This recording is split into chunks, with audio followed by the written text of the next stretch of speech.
ஆர்ஆர்பிஎல்பி CBT உள்ள இந்த மாதிரி ஆர்டர் ஆஃப் மேக்னிட்யூட் கொஸ்டின்ஸ் அடிக்கடி வரும். இதில் நிறைய பேர் பண்ணுற தப்புனால ஈஸியான மார்க் லாஸ் பண்ணிடுறாங்க. அந்த மாதிரி எப்படி நம்ம லாஸ் பண்ணாமல் கரெக்டாக ஆன்சர் பண்ணுறோம் அப்படின்றதுக்காக ஒரு சில கொஸ்டின்ஸ் பார்ப்போம்.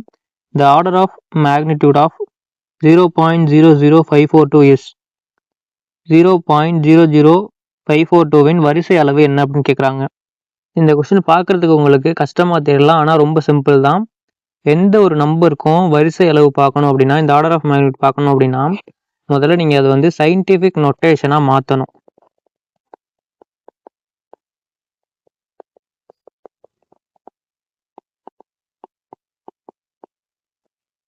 அதாவது a × 10⁻n இந்த ஃபார்முலா நீங்கள் கொடுத்துருக்கிறத எழுதணும். இங்கே ஒரு முக்கியமான ரூல் இருக்குது. இந்த a இருக்கு இல்லையா, இந்த a பார்த்தீங்கன்னா 0.5லிருந்து 5க்கு நடுவில் இருந்துச்சு அப்படின்னா 10ஓட பவர் என்னவோ 10⁻n இருக்குன்னா அதுதான் உங்களுக்கு ஆன்சர். ஒருவேளை 5க்கு மேலே போயிடுச்சு அப்படின்னா இந்த 10ஓட பவர் இருக்கு பார்த்தீங்களா, அதில் ஒன்று கூட்டிக்கணும், n+1. அதுதான் உங்களுக்கு ஆன்சராக இருக்கும், 10⁻n+1. சரி, இப்போ வந்து 0.00542ன்னு கொடுத்துருக்காங்களே, இதை எடுத்துக்குவோம். இதை சயின்டிஃபிக் நோட்டேஷனில் எழுதணும்னா புள்ளி என்ன பண்ணணும், 3 டிஜிட் தள்ளி கொண்டு போகணும். அப்போது 0.00542 இருக்கு.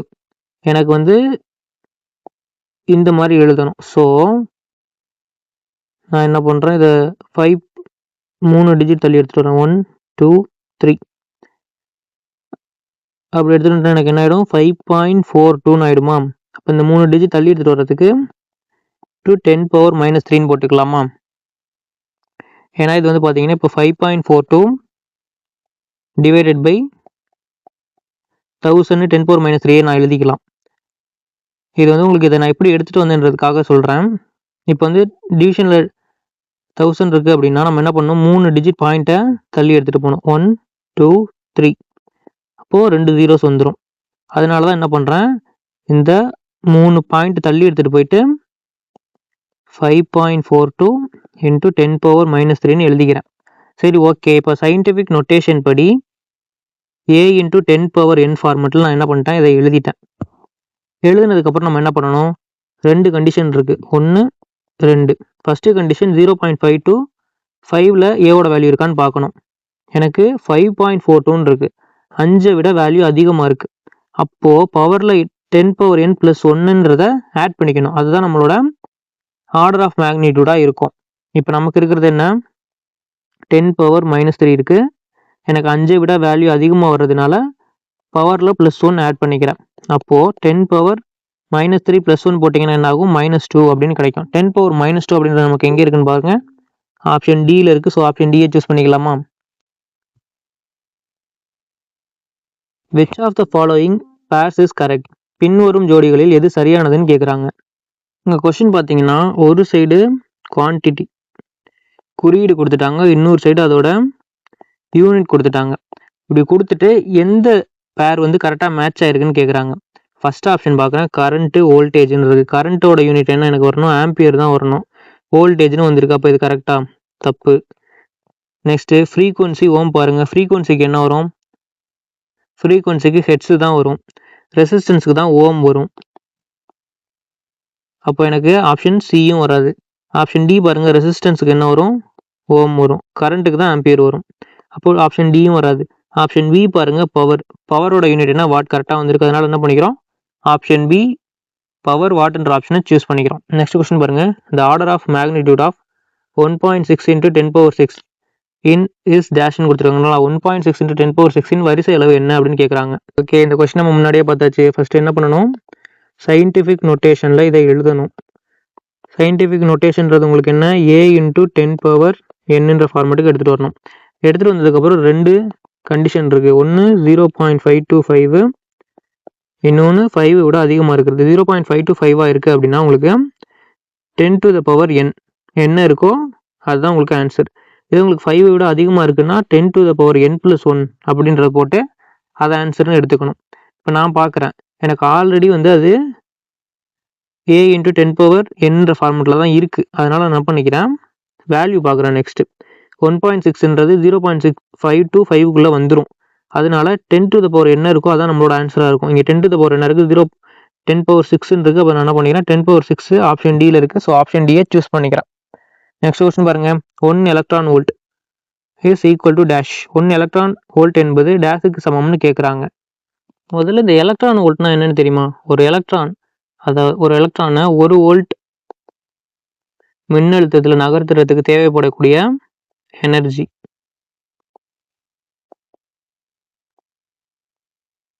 அதை தான் என்னன்னு சொல்லுவாங்க, 1 எலக்ட்ரான் வோல்ட் அப்படின்னு சொல்லுவாங்க. இப்போ ஒரு சின்ன ட்ரிக், எலக்ட்ரான் வோல்ட் அப்படின்ற வார்த்தையை இதோட ஆன்சர்லேயே இருக்குது. ஒரு எலக்ட்ரானோட சார்ஜ்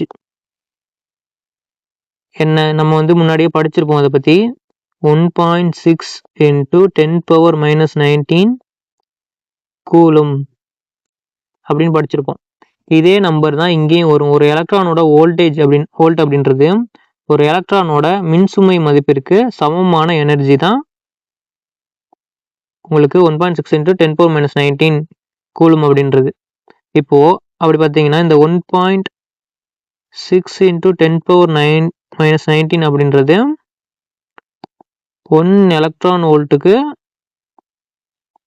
வரக்கூடிய வேல்யூவும் அதே தான் உங்களுக்கு வரும். சார்ஜுக்கு வரக்கூடிய வேல்யூவும்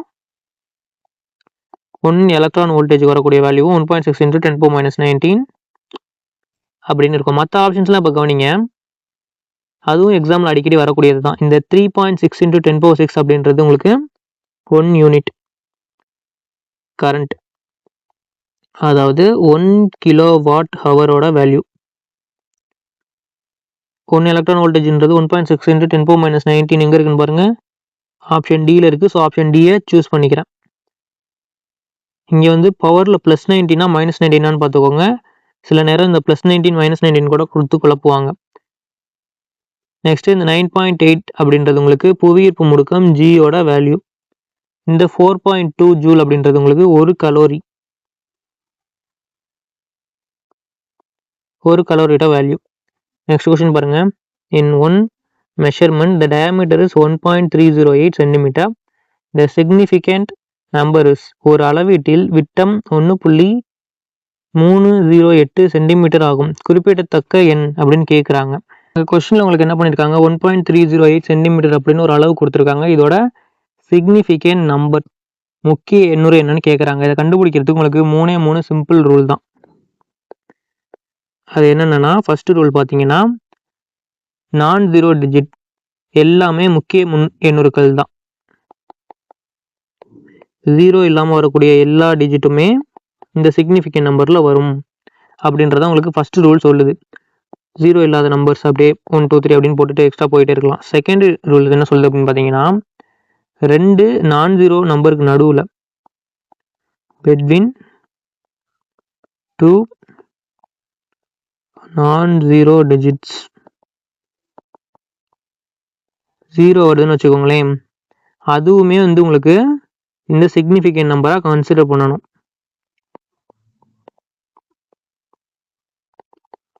என்ன சொல்கிறாங்கன்னா, நான்-0 டிஜிட்ஸ் வந்து எல்லாமே சிக்னிஃபிகண்ட் நம்பர்ஸ், ஓகேங்களா? அப்படின்னா 0 வந்து நான் ஒரு சிக்னிஃபிகண்ட் நம்பர் இல்லை அப்படின்னு ஃபர்ஸ்ட் ரூல் சொல்லுது. ஆனால் செகண்ட் ரூல் என்ன சொல்லுது அப்படின்னு பார்த்தீங்கன்னா, இந்த இடத்துல 2 இருக்குது, இந்த இடத்துல 3 இருக்குது, ரெண்டுத்துக்கு நடுவில் இப்படி ஒரு 0 வருதுன்னு வச்சுக்கோங்களேன், இந்த இடத்துல மட்டும் நீங்கள் இதை என்ன பண்ணிக்கணுமா, சிக்னிஃபிகண்ட் நம்பராக கன்சிடர் பண்ணிக்கணும் அப்படின்னு ரெண்டாவது ரூல் சொல்லுது. தேர்ட் ரூல் என்ன சொல்லுதுன்னு பார்த்தீங்கன்னா, புள்ளி வச்சு வர நம்பரில் கடைசியாக வரக்கூடிய 0வுக்கும் வேல்யூ இருக்குது அப்படின்னு சொல்லுது. இப்போ வந்து நீங்கள் 1.380 போட்டிருக்கீங்கன்னு வச்சுக்கோங்களேன், இப்போ புள்ளி வச்சு வருது ஒரு நம்பரு, அதில் கடைசியாக என்ன பண்ணுது, ஒரு 0 வருது. அப்போ இதையும் நீங்கள் என்ன பண்ணிக்கணுமா, சிக்னிஃபிகண்ட் நம்பராக கன்சிடர் பண்ணிக்கணுமா. இதுதான் வந்து இந்த 3 ரூல் சொல்லுது. இந்த 3 ரூல் தெரிஞ்சதுன்னா நீங்கள் என்ன பண்ணிடலாம், எந்த நம்பர் கொடுத்து சிக்னிஃபிகண்ட் நம்பர் கேட்டாலும் நீங்கள் சொல்லிடலாம். சரி, இப்போ பாருங்கள், நான் பார்க்குறேன் நான்-0 டிஜிட்ஸ் எத்தனை இருக்குன்னு பார்க்குறேன். 1 2 3 இருக்குது. சரி, 3. இப்போ இந்த ஜீரோவை கன்சிடர் பண்ணணுமா பண்ணக்கூடாதான்றதுக்கு தான் நம்ம என்ன பண்ண போகிறோம், இந்த 2வது ரூலும் 3வது ரூலையும் பார்க்க போகிறோம். இந்த ஜீரோ வந்து எனக்கு பெட்வீன் 2 நான் ஜீரோ டிஜிட்ஸ்க்கு நடுவில் வருதான்னு பார்க்குறேன். இந்த மாதிரி 2 ஜீரோ இல்லாத நம்பருக்கு நடுவில் இருக்கா? ஆமாம் இருக்குது. அப்படின்னா அதை சிக்னிஃபிகண்ட் நம்பரை கன்சிடர் பண்ணணும் அப்படின்னு நம்ம 2வது ரூல் சொல்லுது. அப்போ நான் என்ன பண்ணிக்கிறேன், அதையும் எடுத்துக்கிறேன். 3 + 1 4. அப்போ இந்த 1 2 3 4 நம்பர்ஸுமே நான் என்ன பண்ணிக்கணும், சிக்னிஃபிகண்ட் நம்பர்ஸாக எடுத்துக்கணும். அதனால என்ன பண்ணுறேன், எனக்கு 4ன்னு கிடச்சிருக்கிறதுனால ஆப்ஷன் பி 4ன்ற ஆப்ஷனை சூஸ் பண்ணிக்கிறேன். நெக்ஸ்ட் கொஸ்டின் பாருங்க. Which instrument is used to measure microscopic distances? நுண்ணிய தூரங்களை அளக்க எந்த கருவி பயன்படுத்தப்படுகிறதுன்னு கேட்குறாங்க. கொஸ்டின் என்னன்னா, மைக்ரோஸ்கோபிக் டிஸ்டன்சஸ் அதாவது ரொம்ப ரொம்ப நுண்ணிய தூரங்கள் அளக்கிறதுக்கு எந்த கருவி பயன்படுது அப்படின்னு கேட்குறாங்க. அதெல்லாம் மற்ற ஆப்ஷன்லாம் எலிமினேட் பண்ண கற்றுக்கோங்க, அப்போ தான் ஆன்சர் கரெக்டாக வரும். பாரோமீட்டர் அப்படின்றது பார்த்தீங்க அப்படின்னா இது காற்றோட அழுத்தத்தை, அட்மாஸ்பியரிக் ப்ரெஷரை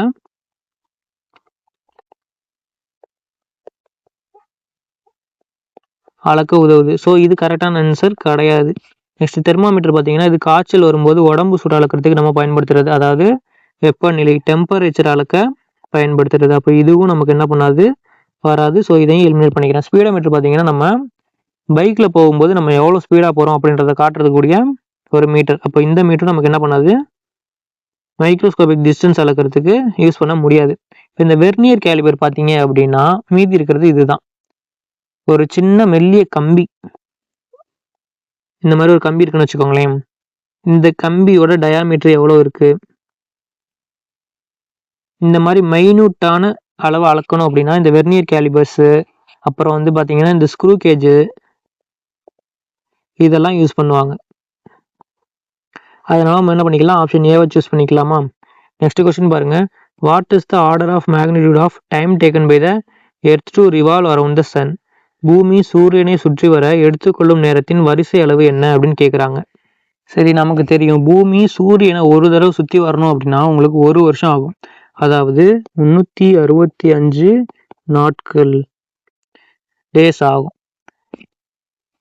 ஆனால் இங்கே ஆப்ஷன்ஸ் எல்லாம் பார்த்தீங்க அப்படின்னா செகண்டில் இருக்குது. அப்போ நம்ம முதல்ல இதெல்லாம் என்ன பண்ணணும், வினாடிக்கு மாற்றணும். சரி, இப்போ கவனிங்க, ஒரு வருஷத்துக்கு 365 நாள். ஓகே, ஒரு நாளைக்கு 24 மணி நேரம்.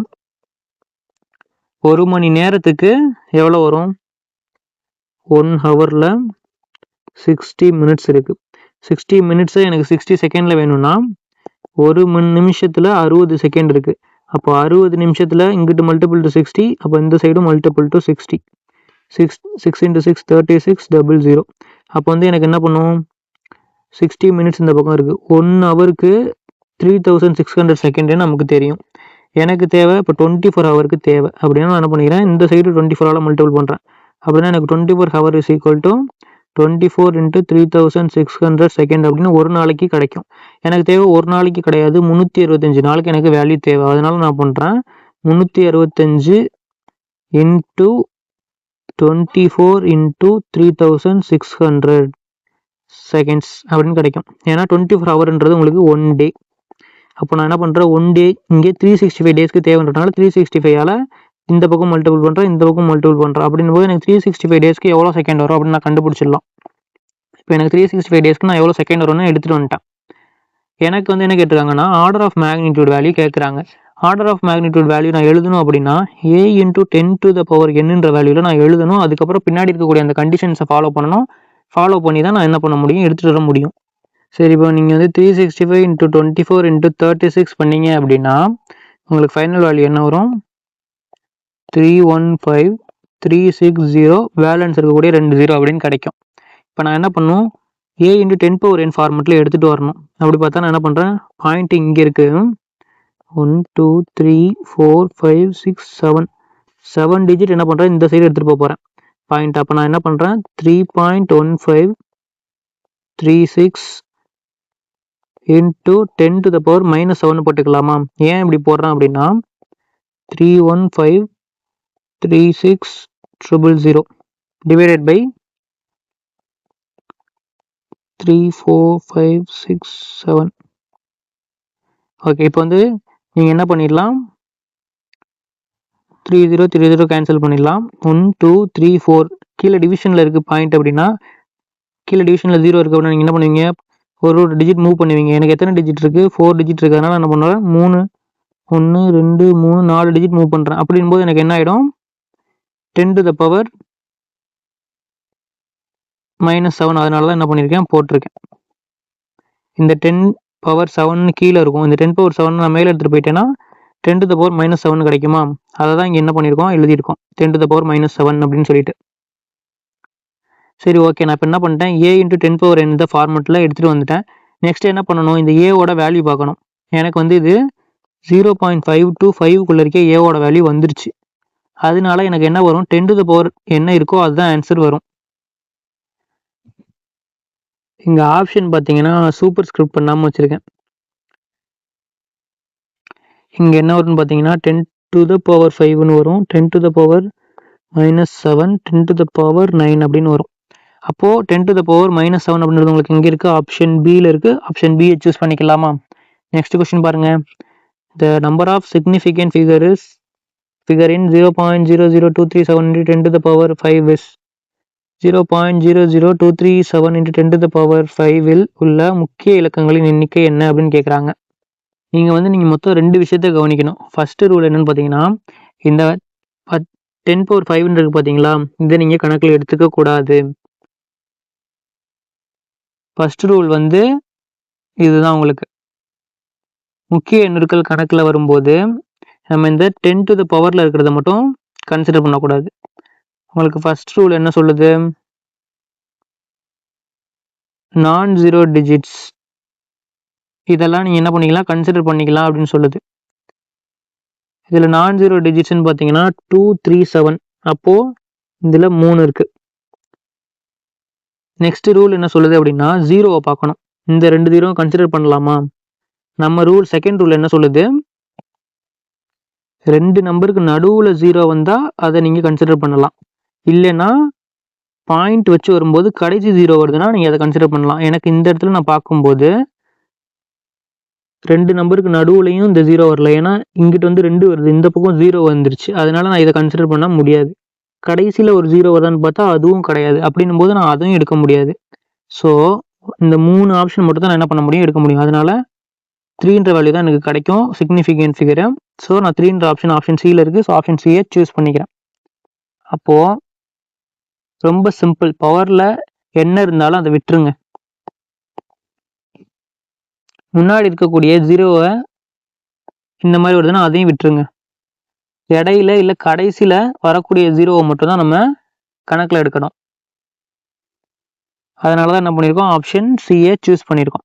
நெக்ஸ்ட் கொஸ்டின் பாருங்கள். Newton second is the unit of dash. Newton வினாடி என்பது இதன் அலகு அப்படின்னு சொல்கிறாங்க. இதில் நியூட்டன் அப்படின்றது பார்த்தீங்கன்னா ஃபோர்ஸோட யூனிட். அதே வந்து இந்த செகண்ட் பார்த்தீங்கன்னா டைமோட யூனிட். அப்போ எனக்கு என்ன இருக்குது, ஃபோர்ஸ் இன்ட்டு டைம்னு இருக்குது. ஃபோர்ஸ் இன்ட்டு டைம் அப்படின்றது என்னது, இம்பல்ஸோட ஃபார்முலா. கரெக்டாக? இப்போ வந்து நீங்கள் ஃபிசிக்ஸில் பார்த்தீங்க அப்படின்னா இந்த ஃபோர்ஸ் இன்ட்டு டைம் இம்பல்ஸ் அப்படின்றது நமக்கு தெரியும், ஓகே. ஆனால் ஆப்ஷன்ஸில் பாருங்கள், இம்பல்ஸ்ன்ற ஆப்ஷனே இல்லையே அப்படின்னு நீங்கள் யோசிக்கலாம். இங்கே தான் வந்து உங்களுக்கு ஒரு ட்விஸ்டே இருக்குது. நியூட்டனோட செகண்ட் லா என்ன சொல்லுது அப்படின்னா, இம்பல்ஸ் வந்து உங்களுக்கு சேஞ்ச் இன் மொமெண்டம்க்கு ஈக்குவலாக இருக்கும்.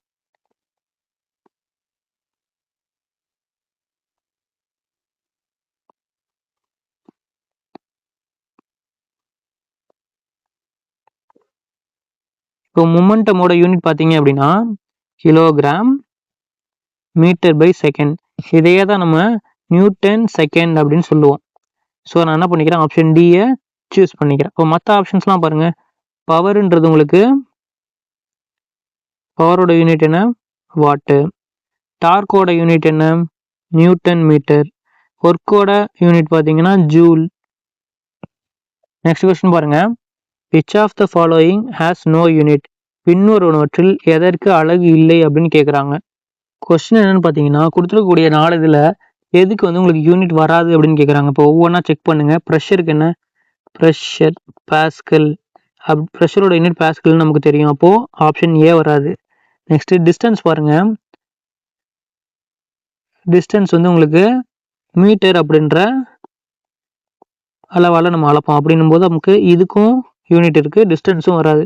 டென்சிட்டி பார்த்தீங்கன்னா டென்சிட்டியோட ஃபார்முலா என்ன? Density is equal to mass by volume. மாஸுக்கு என்ன பண்ணுவீங்க? கிலோகிராம் போடுவீங்க. வால்யூமுக்கு மீட்டர் கியூப் வந்துடும். அப்போ கிலோகிராம் பர் மீட்டர் கியூப் அப்படின்னு வந்துடும். ஏன்னா இது எல்பிஹெச், ஒவ்வொன்றுத்துக்கும் மீட்டர் மீட்டர் மீட்டர்னு போட்டிங்கன்னா மீட்டர் கியூப்னு ஆகிடும்.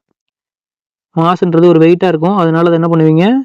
ஏதோ ஒரு பொருளோட வெயிட் மென்ஷன் பண்ணுறது கிலோகிராம் போடுறீங்க. அப்போ கிலோகிராம் பர் மீட்டர் கியூப்னா அதுக்கும் வந்து ஒரு யூனிட் இருக்குது. அப்போ டென்சிட்டி நான் போட முடியாது. பேலன்ஸ் இருக்கிறதுன்னு பார்த்தீங்கன்னா ரிலேட்டிவ் டென்சிட்டி தான். அதனால் என்ன பண்ணுறேன்? ரிலேட்டிவ் டென்சிட்டியை சூஸ் பண்ணிக்கிறேன். சரி, ஓகே. ரிலேட்டிவ் டென்சிட்டியோட ஃபார்முலா என்ன அப்படின்னு பார்த்தீங்கன்னா relative density is equal to